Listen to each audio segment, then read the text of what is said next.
اعوذ باللہ من الشیطان الرجیم بسم اللہ الرحمن الرحیم نحمدہ ونصلی علی رسولہ الکریم اما بعد ربی اشرح لی صدری ویسر لی امری واحلل عقدۃ من لسانی یفقہوا قولی ربی زدنی علما ربی زدنی علما ربی زدنی علما۔ سورۃ الذاریات، خلاصہ اور ترجمہ۔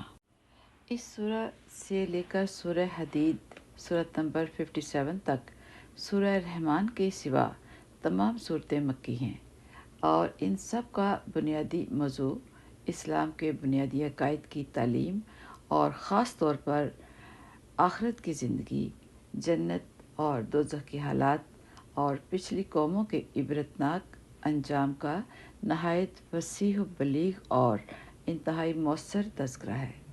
اس تاثیر کو کسی بھی ترجمے کے ذریعے کسی اور زبان میں منتقل کرنا ممکن نہیں ہے، لیکن ترجمے کے ذریعے ان کے مفہوم کو کسی درجے میں بیان کرنے کی کوشش کی گئی ہے۔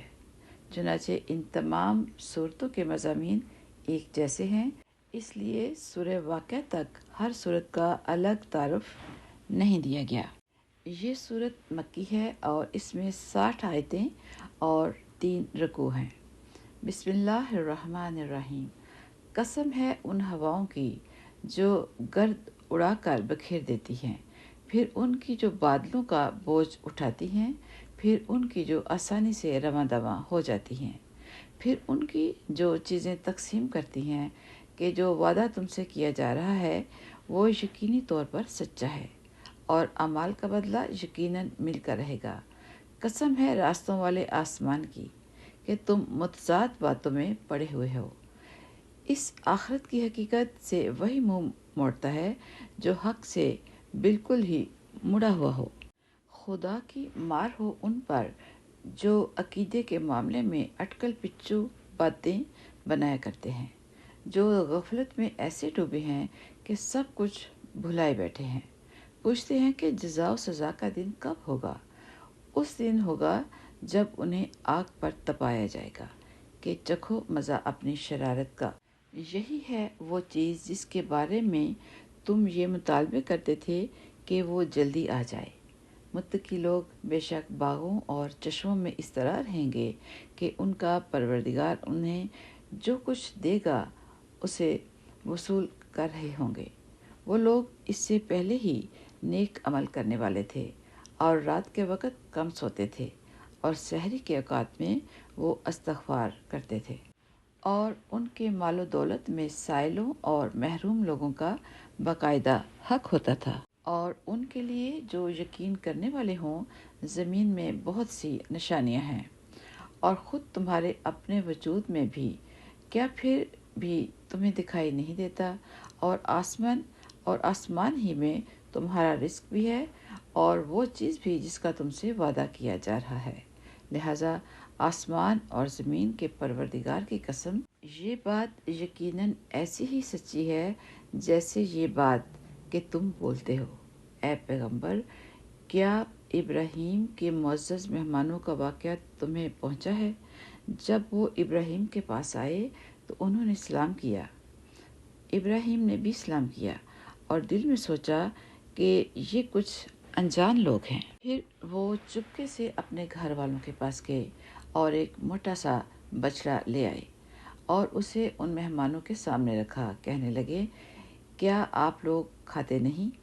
اس سے ابراہیم نے ان کی طرف سے اپنے دل میں ڈر محسوس کیا۔ انہوں نے کہا، ڈریے نہیں، اور انہیں ایک لڑکے کی خوشخبری دی جو بڑا عالم ہوگا۔ اس پر ان کی بیوی زور سے بولتی ہوئی آئیں اور انہوں نے اپنا چہرہ پیٹ لیا اور کہنے لگی، کیا ایک بانجھ بڑھیا بچہ جنے گی؟ مہمانوں نے کہا، تمہارے پروردگار نے ایسا ہی فرمایا ہے۔ یقین جانو وہی ہے جو بڑی حکمت کا، بڑے علم کا مالک ہے۔ ابراہیم نے کہا، اللہ کے بھیجے ہوئے فرشتوں، تم کس مہم پر ہو؟ انہوں نے کہا، ہمیں کچھ مجرم لوگوں کے پاس بھیجا گیا ہے تاکہ ہم ان پر پکی مٹی کے پتھر برسائیں، جن پتھروں پر حد سے گزرے ہوئے لوگوں کے لیے تمہارے پروردگار کے پاس سے خاص نشان بھی لگا ہوگا۔ پھر ہوا یہ کہ اس بستی میں جو کوئی مومن تھا اس کو ہم نے وہاں سے نکال لیا، اور اس میں ایک گھر کے سوا ہم نے کسی اور گھر کو مومن نہیں پایا، اور ہم نے اس بستی میں ان لوگوں کے لیے عبرت کی ایک نشانی چھوڑ دی جو دردناک عذاب سے ڈرتے ہوں، اور موسیٰ کے واقعے میں بھی ہم نے ایسی ہی نشانی چھوڑ دی۔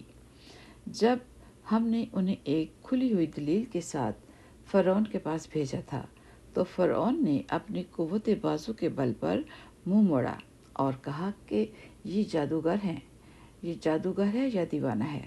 چنانچہ ہم نے اسے اس کے لشکر کو پکڑا اور سب کو سمندر میں پھینک دیا، اور وہ تھا ہی ملامت کے لائق۔ نیز قوم عاد میں بھی ہم نے ایسی ہی نشانی چھوڑ دی تھی، جب ہم نے ان پر ایک ایسی آندھی بھیجی جو ہر بہتری سے بانجھ تھی، اور جس چیز پر بھی گزرتی اسے ایسا کر چھوڑتی جیسے وہ گل کر چورا چورا ہو گئی ہو۔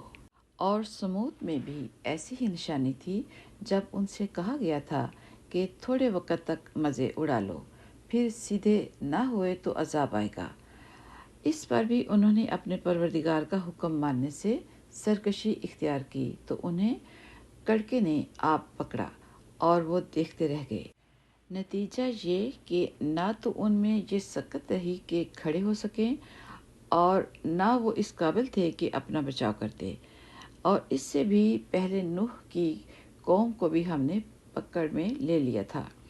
یقین جانو وہ بڑے نافرمان لوگ تھے، اور آسمان کو ہم نے قوت سے بنایا ہے، اور ہم یقیناً وسعت پیدا کرنے والے ہیں، اور زمین کو ہم نے فرش بنایا ہے، چنانچہ ہم کیا خوب بچھانے والے ہیں، اور ہر چیز کے ہم نے جوڑے پیدا کیے ہیں تاکہ تم نصیحت حاصل کرو۔ لہٰذا دوڑو اللہ کی طرف، یقین جانو میں اس دن کی طرف سے تمہارے لیے صاف صاف خبردار کرنے والا بن کر آیا ہوں، اور اللہ کے ساتھ کوئی اور معبود نہ بناؤ، یقین جانو میں اس کی طرف سے تمہارے لیے صاف صاف خبردار کرنے والا بن کر آیا ہوں۔ اسی طرح ان سے پہلے جو لوگ تھے ان کے پاس بھی کوئی پیغمبر ایسا نہیں آیا جس کے بارے میں انہوں نے یہ نہ کہا ہو کہ جادوگر ہے یا دیوانہ ہے۔ کیا یہ ایک دوسرے کو اس بات کی وصیت کرتے چلے آئے ہیں؟ نہیں، بلکہ یہ سرکش لوگ ہیں۔ لہٰذا اے پیغمبر تم ان سے بے رخی اختیار کرو، کیونکہ تم قابل ملامت نہیں ہو، اور نصیحت کرتے رہو، کیونکہ نصیحت ایمان لانے والوں کو فائدہ دیتی ہے، اور میں نے جنات اور انسانوں کو اس کے سوا کسی اور کام کے لیے پیدا نہیں کیا کہ وہ میری عبادت کریں۔ میں ان سے کسی قسم کا رزق نہیں چاہتا، اور نہ یہ چاہتا ہوں کہ وہ مجھے کھلائیں۔ اللہ تو خود ہی رزاق ہے، مستحکم قوت والا۔ اب تو جن لوگوں نے ظلم کیا ہے ان کی بھی ایسی ہی باری آئے گی جیسے ان کے پچھلے ساتھیوں کی باری آئی تھی، اس لیے وہ مجھ سے جلدی عذاب لانے کا مطالبہ نہ کریں۔ غرض جن لوگوں نے کفر اختیار کیا ہے ان کی اس دن کی وجہ سے بڑی خرابی ہوگی جن کا ان سے وعدہ کیا جا رہا ہے۔ سبحان ربک رب العزت عما یصفون وسلام علی المرسلین والحمد للہ رب العالمین۔ السلام علیکم ورحمۃ اللہ وبرکاتہ۔